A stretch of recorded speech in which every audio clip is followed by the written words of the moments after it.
தோழர் திருமாவளவன் அவர்கள், அண்ணன் திருமாவளவன், ஐயா திருமாவளவன் எல்லா விதத்திலுமே அவருக்கு வந்து மரியாதை குடுக்கலாம். ஏன்னா வந்து பார்த்தீங்கன்னா வந்து, நெறைய விஷயங்கள அரசியல்ல வந்து பார்த்தீங்கன்னா, முதல் முறையா பண்ணவர் வந்து அவர் தான். சரி, அந்த புகழ் பாடுறதுக்கான ஒரு காலம் வரும். அன்னைக்கு வந்து அவர பத்தி முழுசா புகழ்ந்தே ஒரு காணொளி பேசலாம்.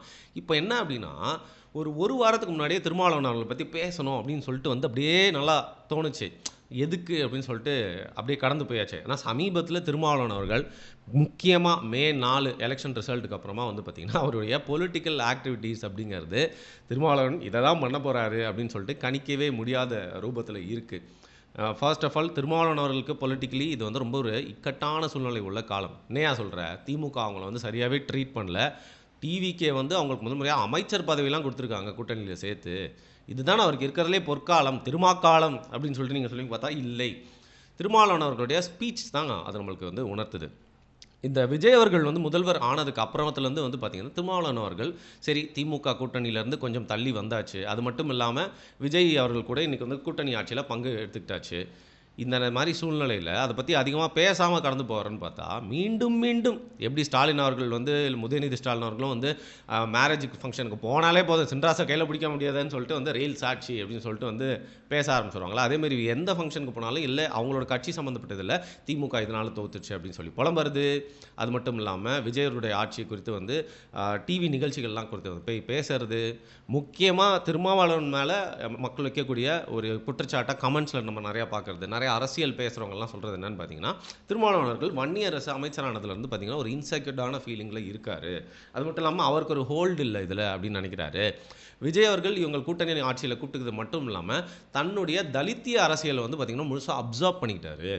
இன்னைக்கு வரைக்கும் பார்த்தீங்கன்னா வந்து நெறைய வந்து பட்டியல் சமூகத்தினருக்கு அவர் வந்து பார்த்தீங்கன்னா, பதவிகள் வழங்குறது மட்டும் இல்ல, அதாவது அமைச்சர் பதவி மட்டும் இல்லாம வந்து பார்த்தீங்கன்னா, நெறைய அரசு பதவிகளும் வந்து வழங்குறாரு. அதனால வந்து திருமாவளவன் அவர்கள் பண்றதுக்கு அரசியலே இல்லாம போயிருச்சு. அதனால திருமா அவர்கள் கொஞ்சம் ஜர்க்ல இருக்கிறாரு அப்படின்னு சொல்றாங்க.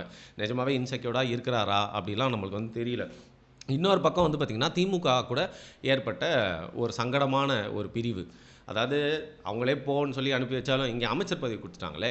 ஆட்சியில வேற பங்கு. இதில எங்கேருந்து அவர் வந்து கடுப்பாகுறாரு அப்படின்னு பார்த்தீங்கன்னா, நம்பளால தான் இந்த ஆட்சி இருக்கு. இந்த நாற்காலிகளில் ஒரு கால் நான் தான் அப்படின்னு நெனச்சது மட்டும் இல்லாம, தேவையில்லாம அந்த குழந்தைக்கு வந்து சாக்லேட்ட காட்டி ஆசைய காட்டுற மாரி, ஒரு 2 நாள் நைட்டு முதல்வராக போறோன்னே நெனச்சு அவர தூங்க வச்சிருக்காய்ங்கங்க. திமுகவும், அதிமுகவும் ஒரு கூட்டணி சேரலாம்னு நெனச்சாங்கல்ல, அத தான் சொல்றேன். அதெல்லாமே சேர்ந்து திருமாவளவன் அவர்கள மைண்ட் வந்து ஃபுல்லா டிஸ்டர்ப் ஆயிருச்சு. அதற்கப்புறம் தான் வந்து பார்த்தீங்கன்னா, அதிமுகலேருந்து ஒவ்வொரு எம்எல்ஏவா கழண்டிட்டு வந்து டிவிகேல சேர்றது மட்டும் இல்லாம, முன்னாள் அமைச்சர்கள்லாம் ஒருத்தரா வந்து சேர்றது அப்படிங்கிறத பார்த்து இடைத்தேர்தல்ல வச்சு, இவங்க மூலியமா திருப்பியும் டிவிகேல இன்னும் நம்பர்ஸ் அதிகப்படுத்தி, திருமாவளவன் அவர்களோட தேவையே இல்லாம ஆக்கிர்லாம். அப்படிங்கிற மாரி டிவிகே இந்த சைட்ல வந்து ஒரு கணக்க நகர்த்திட்டு இருக்காங்க. அது திருமாவளவருக்கு பெரிய ஒரு எரிச்சலை ஏற்படுத்துறது மட்டும் இல்லாம, ஒரு இன்செக்யூரிட்டிய ஏற்படுத்தியிருக்கு. அதிலிருந்து தான் வந்து பார்த்தீங்கன்னா, கொஞ்சம் கொஞ்சமா வந்து திமுக மேல மீண்டும் பாசம் காட்டுற மாரி திருமாவளவன் பேச ஆரம்பிச்சாரு. அதற்கப்புறம் என்னாச்சு அப்படின்னா, டிவிகேக்கு ஒரு செக் வச்சாச்சு. ஏன்னா, இப்போதைக்கு எப்போ தேர்தல் நடக்கும் அப்படின்னே வந்து தெரியல. அதிமுகல வந்து டிவிகேல வந்து சேர்ந்தவங்க எல்லாருமே, ஆஹா! அவசரப்பட்டோமே அப்படின்னு சொல்லிட்டு திருப்பியும் எடப்பாடி பழனிசாமிக்கு தூது விட்டதெல்லாம் நம்ம செய்திய வந்து பார்க்குறோம். ஸோ, இப்படி எல்லாருக்குமே ஒரு செக் வச்ச சூழ்நிலை ஆயிருச்சு. அப்புறம் திரும்ப என்ன பண்றாரு அப்படின்னு பார்த்தீங்கன்னா, அப்பயும் கம்முன்னு இருக்க மாட்றாரு. கொஞ்ச நாளைக்கு முன்னாடி வந்து இதே மாரி ஒரு விழால ஒரு திருமண விழால உதயநிதி ஸ்டாலினும், சீமான் அவர்களும் உட்கார்ந்து பேசிட்டு இருந்தாங்க. ஒன்றா பங்கேத்துக்கிட்டாங்க. அதில அவங்க கூடுனாங்க, கொலாவுனாங்க. இதில நம்மளுக்கே நெறைய விமர்சனம்லாம் இருக்கு. ஆனா, இதை குறித்து திருமாவளவன் அவர்கள் ஏன் பேசினாரு அப்படின்னே தெரியல. அவர் என்ன சொல்றாரு அப்படின்னு பார்த்தீங்கன்னா, "பேனா சிலையை உடைப்பேன் என்று சொன்னவர்களுடன் இன்னைக்கு வந்து கொஞ்சியும் குழாவிக் கொண்டும் இருக்கிறார்கள்." அப்படின்னு சொல்லிட்டு வந்து தன்னுடைய வயித்தெரிச்சல வந்து அந்த இடத்துல வெளிப்படுத்தியிருக்காரு. பேசிக்கலி அதையும் தாண்டி இன்னொரு விஷயம் சொல்லியிருக்காரு. அதான் நம்மளுக்கு பிரச்சனையா இருக்கு.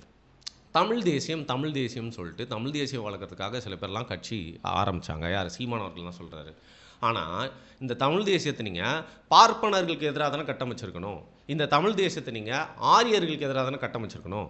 ஏன் தெலுங்கருக்கு எதிரான ஒரு கட்டமைப்பா வந்து ஏற்படுத்துனாங்க? ஏன் கருணாநிதி எதிர்ப்பு தான் தமிழ் தேசியம் அப்படின்னு மாத்திட்டாங்க அப்படின்னு சொல்லிட்டு. நீங்க சொன்னதுல உண்மையும் இருக்கு, கொஞ்சம் அபத்தமும் இருக்கு.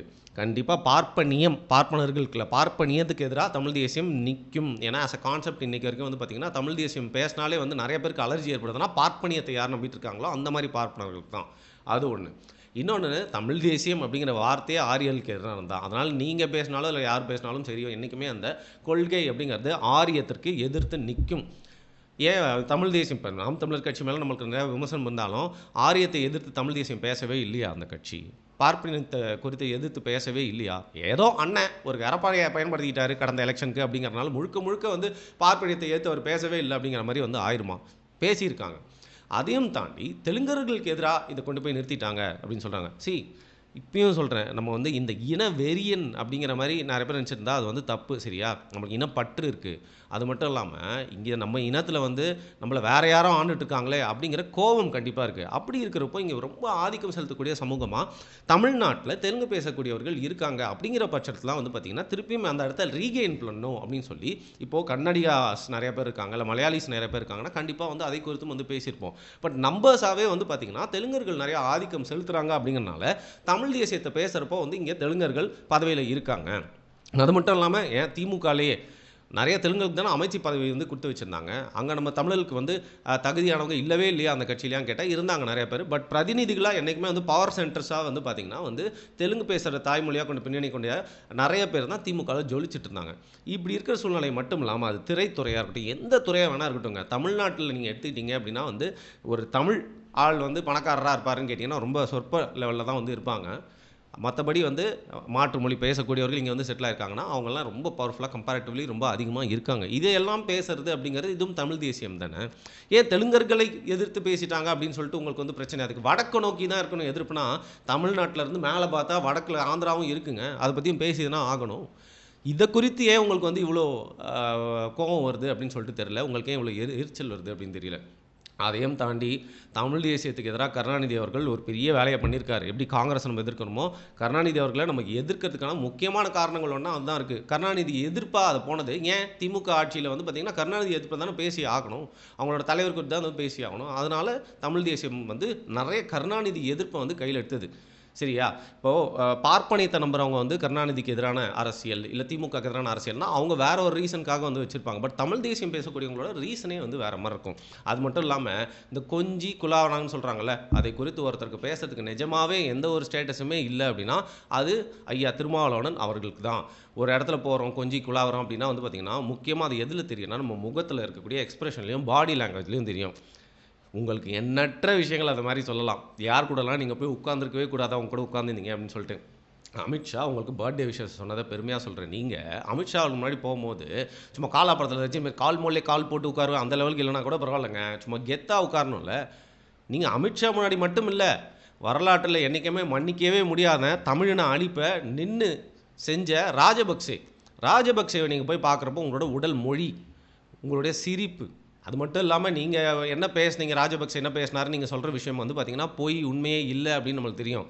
பட் அதையும் தாண்டி நீங்கள் சொல்கிறது வந்து சரி உங்கள் மேலே இருக்க மரியாதையில் நிறைய பேர் எதிரில் உட்காந்து இன்டர்வியூ எடுக்கப்போ கேள்வி கூட கேட்காம கடந்து போனாங்க. உங்களுடைய உடல் மொழி, உங்களுடைய கொஞ்சல் குலாவல் ராஜபக்சே முன்னாடி எப்படி இருந்துச்சு?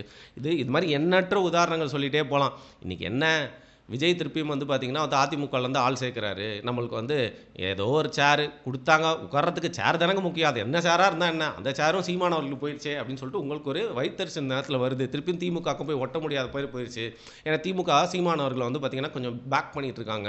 இந்த மாதிரி நிறைய விஷயங்கள் சேர்ந்து உங்களுக்கு ஒரு வயிற்றுச்சலாக இருக்குது. அது மட்டும் இல்லாமல் உங்கள் கட்சியிலே ஒருத்தர் அமைச்சர் ஆகிட்டார், அந்த பவர் வேணாம்னு சொல்லி எடுத்தால் அந்த கட்சியில் இருக்கவங்க எல்லாருமே உங்களுக்கு எதிராக திரும்பிடுவாங்க அப்படின்னு சொல்லிட்டு ரொம்ப ஒரு குழப்பத்தில் இருக்கீங்க. இந்த மாதிரி பல குழப்பங்கள் இருக்காரு. ஏதோ நம்மளுக்கு இப்போ டக்குன்னு நினைவு வரது தான் வந்து பார்த்திங்கன்னா சொல்ல முடியுது. ஸோ பேசிக்காக நம்மளுடைய விமர்சனம் என்ன அப்படின்னா தமிழ் தேசியம் அப்படிங்கிறத நீங்களும் வந்து பேசியிருக்கீங்க, அந்த வார்த்தையை நீங்களும் முதிர்த்துருக்கீங்க. என் தலைவர் வந்து பார்த்திங்கன்னா இன்றைக்கும் உங்களோட ஆஃபீஸில் ஒரு பெரிய பேனரில் படமெல்லாம் வச்சுருக்கீங்க. ஆனால் தமிழ் தேசியத்தை விட்டு நீங்கள் தாண்டி தூரம் போய் ரொம்ப நாள் ஆகுது. அதனால் அந்த தகுதியை நீங்கள் இழந்து விட்டீர்கள் அப்படிங்கிறது என்னுடைய தாழ்மையான மரியாதைக்குரிய கருத்து. இதை மக்களாகிய நீங்கள் என்ன நினைக்கிறீர்கள் என்று உங்கள் கமெண்ட்டை கீழே பதிவிட்டு தெரிவிக்கவும். நன்றி.